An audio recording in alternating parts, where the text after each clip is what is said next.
apa kabar? Semoga Anda dalam kondisi sehat karena kini saatnya Anda menyimak berita Medan bersama saya Tetrika Putri.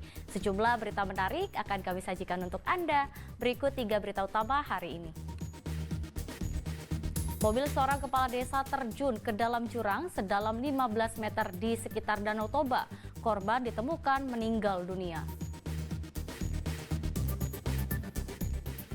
Satuan Reserse Narkoba Polrestabes Medan gagalkan peredaran narkoba jaringan antar provinsi.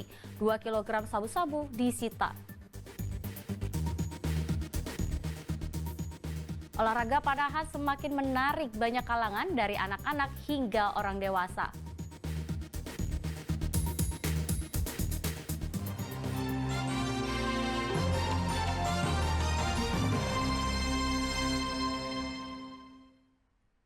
Kita ke informasi pertama, mobil minibus yang dikendarai seorang kepala desa Ujung Mariah, Kabupaten Simalungun, masuk ke dalam jurang di sekitar Danau Toba, tepatnya di Pantai Sukacita, Kecamatan Tongging, Kabupaten Karo. Jenazah korban berhasil dievakuasi tim SAR Danau Toba di kedalaman 15 meter. Ayo, kita tarik, mana talinya? Video amatir milik warga memperlihatkan mobil minibus yang dikendarai Encon Haloho, seorang panghulu atau kepala desa Ujung Mariah, Kecamatan Silimakuta, Kabupaten Simalungun terjun ke dalam jurang sedalam 15 meter di dekat Danau Toba, tepatnya di Jalan Pantai Sukacita, Tongging. Diperkirakan peristiwa tersebut terjadi pada Rabu sore. Tim SAR dan warga berusaha membantu mengevakuasi mobil dari dasar danau. Proses evakuasi mobil mengalami kesulitan karena peralatan dan kondisi lokasi yang bebatuan, apalagi kedalaman jurang mencapai 15 meter.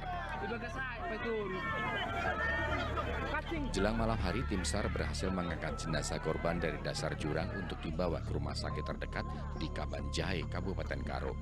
Tak ada saksi mata yang mengetahui kejadian ini karena lokasi jalan yang sepi sehingga jarang dilalui orang yang melintas. Sebelumnya kita mendapat laporan dari Sekdes Tongging, dari Pak Franky Silalahi, menyatakan bahwa ada minibus terjun ke Danau Toba sekitaran Pantai Sukacita.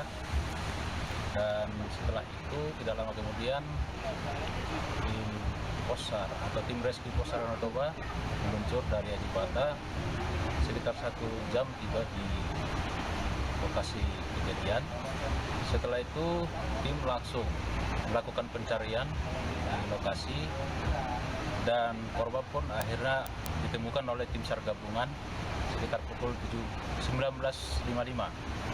Namun menurut keterangan dari pelapor atau Sekdes Pak Franky Silalahi, belum bisa dipastikan apakah operasi SAR dinyatakan clear karena tidak ada saksi, apakah beliau korbannya sendirian atau ada teman. Untuk itu operasi SAR masih dilanjutkan esok hari. Korbannya atas nama Pak Encon Haloho, Kepala Desa Soping, Kecamatan Silimakuta, Kabupaten Simalungun. Sementara itu, bangkai mobil rencananya akan diangkat pada hari berikutnya. Yana Asmara melaporkan dari Kabupaten Simalungun. Kita tarik, mana talinya? Informasi selanjutnya, Satuan Reserse Narkoba Polrestabes Medan menggagalkan peredaran narkoba jaringan antar provinsi dari Kepulauan Riau dan Sumatera Utara. Dari tangan tersangka, petugas menyita 2 kg sabu-sabu dan 36.860 butir pil ekstasi yang akan diedarkan di wilayah Kota Medan.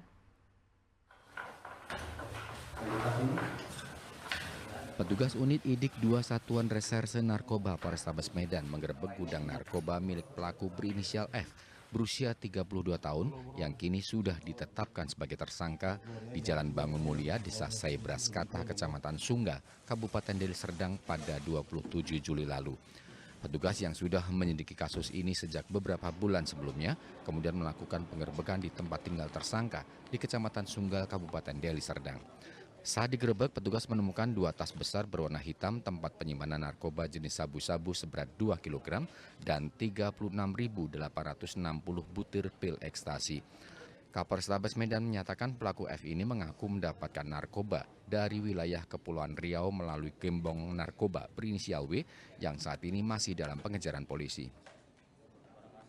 Petugas melakukan penggeledahan dan menemukan di dalam kamar Ya, kamar belakang berupa satu buah tas, ya mungkin ada di depan, satu buah tas besar warna hitam yang di dalamnya berisikan 2 bungkus teh, ya 2 bungkus teh Cina berisikan narkotika jenis sabu.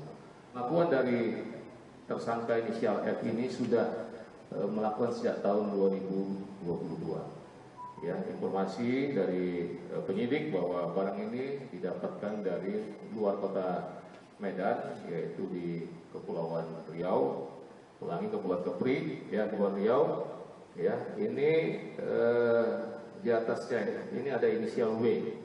Ya, W ini masih dikembangkan, masih lakukan penyelidikan, dan mudah-mudahan ya tim besar narkoba tidak terlalu lama bisa mengungkap, ya karena ini sudah jaringan antar, kalau kita bilang ya nasional. Kepada polisi, tersangka F mengaku sudah menjalani aksinya selama 2 tahun. Ia bertindak sebagai kurir pengantar narkoba kepada pemesan dengan upah 5 juta rupiah setiap bulannya.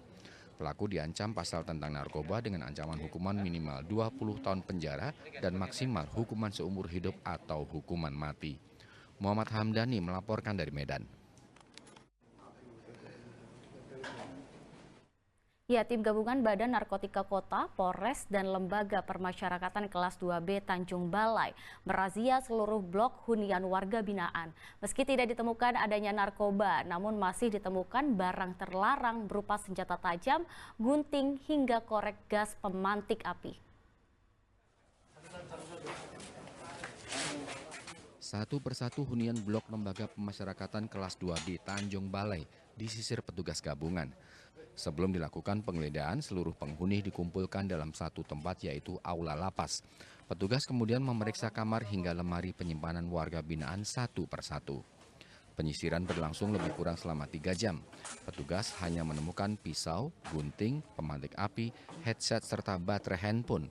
Seluruh temuan benda terlarang itu selanjutnya disita untuk dimusnahkan.